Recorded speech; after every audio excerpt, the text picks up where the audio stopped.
Hello, Big Brother fans. It's been a really long day. Excuse all this. Tonight is an episode review of episode 28 of season 13 of Big Brother. We started out with the very ending of the eviction, where Jordan actually voted opposite of Adam, and I guess Rachel assumed that they were both going to be an allied front to vote Kalia out. She didn't realize that Kalia and Jordan had a pact that they would never vote against one another to get them out or put each other up. And so Jordan did not vote to get her out, and it at that point forced Rachel to have to be the tiebreaker and really put Rachel in the bad light. Jordan is not stupid. She comes across as that little bubble-headed sweet little girl that at times asks and says some of the strangest and sometimes really stupid things, but she's no virgin in this game, that's for sure. She did it for a vote. For votes in the jury. Definitely getting Kalia on her side, and if possible, further away from Rachel. If Rachel did happen to go any further, in fact, Rachel even said, "Really, Jordan?" Yeah.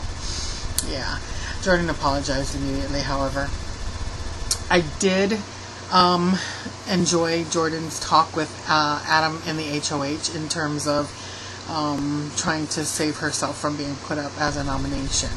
I just felt like, I know at this point it really does have to be every man for himself, because, we are, like I said, we are talking about $500,000, but he really couldn't have gotten as far as he had without Jeff and Jordan, and just that constant shifting and, riding their coattails towards the very end, and just the smug kind of, that shit-eaten grin that he had on his face while he was talking to her. I tell you, I wanted to slap it off myself. I really did. He just seemed smarmy, that just... And I wish that he could have been a little bit more upfront with her and a little more, I don't know. I just feel like, they've gotten so far in the game, and I think that she deserved at least that little bit of respect. And he didn't give it to her at all, period. In the end, he did nominate Jordan and Portia, and he used the excuse that the first good night's sleep he had in that house was the first time he won that veto. And I was thinking, sucker, you knew that first veto was handed to you.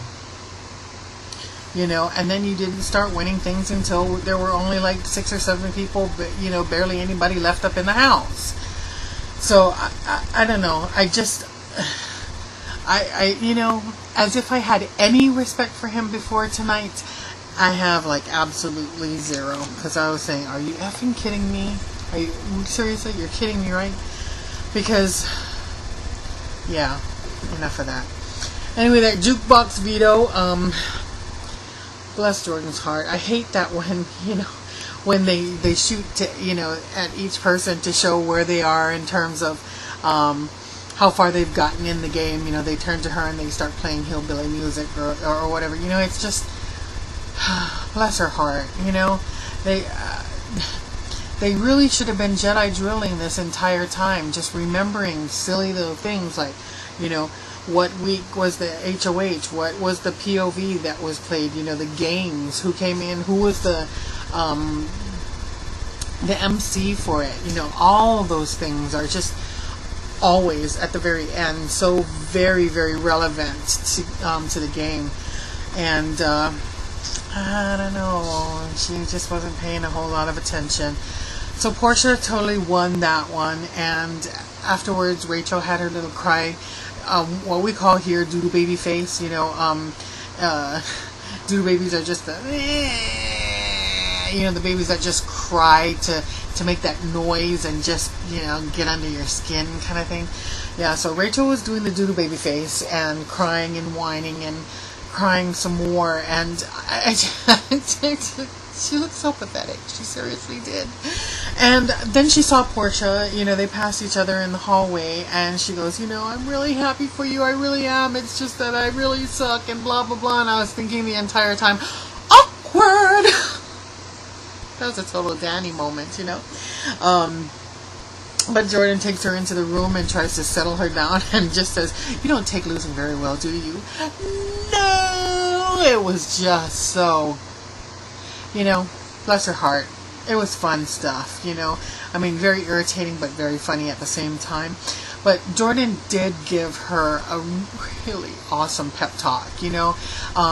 She got her back on track. She told her pretty much, go ahead, throw me under the bus. I don't mind. I sucked. I haven't won anything, you know. I deserve to, if anybody needs to go home, I need to go home. You've done your share. You've pulled me this far. You've got that veto. You got us off the block, you know, blah, blah, blah. She gave all the selling points that, you know, eventually Rachel used to try to use on Portia. And, you know, I mean, she didn't even have to do that because Portia is already, I think, was already set in her mind that she was going to vote Jordan out, you know what I mean? Just because she has, for the last few days in the house, been talking about how someone's already won, she's already won that money, and we'd like to see somebody else win it instead. She also is of the thought that if she's in the final two with Rachel, she would win because, you know, she doesn't think that anybody really likes Rachel. It might be true, but, you know, when you look at, you know, who's played to play. But then I was also reminded in the comments section, thank you for reminding me, that she was really kind of cut off at the knees for the first 4 weeks of the season. So it is true, we haven't really been able to see her game. You know, if she wasn't cut off by that golden key, who knows what could have happened. It would have been interesting to see how far or how well she would have done had she been able to compete. I wanted to know what happened to Jordan's eviction dress. You know, the entire time I'm like, why? She's wearing workout gear and blah, blah, blah, you know. And then I realized what happened was last night, Kalia was evicted. And if you haven't seen her eviction interview, sorry, it's up on CBS. Pretty much, basically, she didn't say a whole lot other than you know, Julie said, you did spend a lot of time sleeping. She goes, yeah, you know, well, you know, she asked her if that was part of her strategy. She says, well, you know, one of the things when you wear eye shades, or, you know, those eye thingies when you go to sleep, is that you don't really have to really be sleeping, but you get to hear a lot. I'm like, girl, who you fooling? You were so sleeping. You were so sleeping the summer away. If I went in there, I'd probably sleep the summer away. I work too much. Oh, so back to Jordan's eviction dress. I realized what happened was right after Kalia's eviction, they immediately, almost immediately, did nominations. There were a couple hours in between there. They almost immediately did nominations, and then after the nominations, almost immediately went into the POV. So,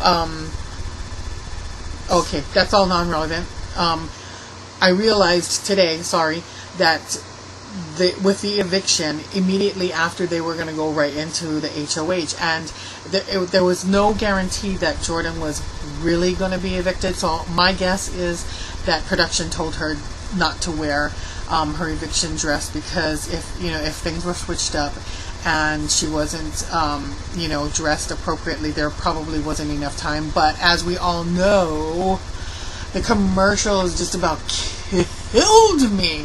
I mean, seriously, could they have put in any more commercials? We really could have seen who won that first, you know, section of HOH. competition. She was extremely cute, Jordan, on her interview when Julie Chen asked her. By the way, I haven't been able to comment much about Julie Chen's, get up, because it hasn't been truly awful, but not truly awesome to the point where I can say, wow, what about that outfit Julie Chen is wearing?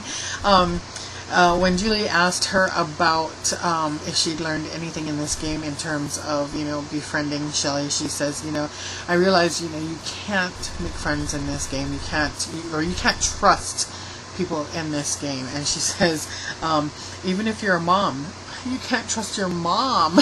It just sounded so, so forlorn. Bless her heart, she's just so cute all the way to the very end. So Jordan moves on to the jury house, and I'm sure that, while Jeff probably doesn't want to see her, I'm sure that they both at this point are going to be very happy to see one another, because they've been missing each other for, what has it been, like 3 weeks now? Let's see, Jeff. Oh, it's only actually been a couple of weeks, right? So Shelly, right after Shelly, and then Kalia. So actually 2 weeks. I think it's been 2 weeks.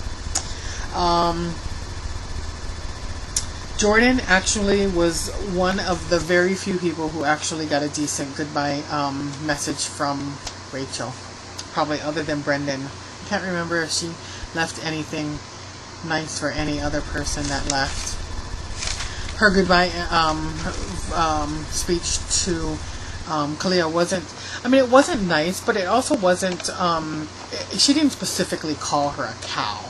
She just said that a cow doesn't change its spots, basically. It's like, she could have said anything, like a leopard doesn't change its spots, I guess, but she didn't come out and call her a cow. So this final HOH, it was an endurance, and as Julie Chen said, it was a perfect blend of strength and stamina, and of course immediately I laughed out loud and said, good luck, Adam. Anyway, next week is, Wednesday is the live finale, and they've moved the time, so I will try to remind you to either change times for your watching, or I'm sure your DVR is already programmed to catch it if you can watch it on a delay. So I've already done the spoiler as to who won that first heat of the HOH. They're thinking Saturday or Sunday they're going to be doing the second part. I don't think that they're going to wait that long. I think that they're actually going to move a little bit forward on that. I think possibly tomorrow, Saturday, I think at the latest.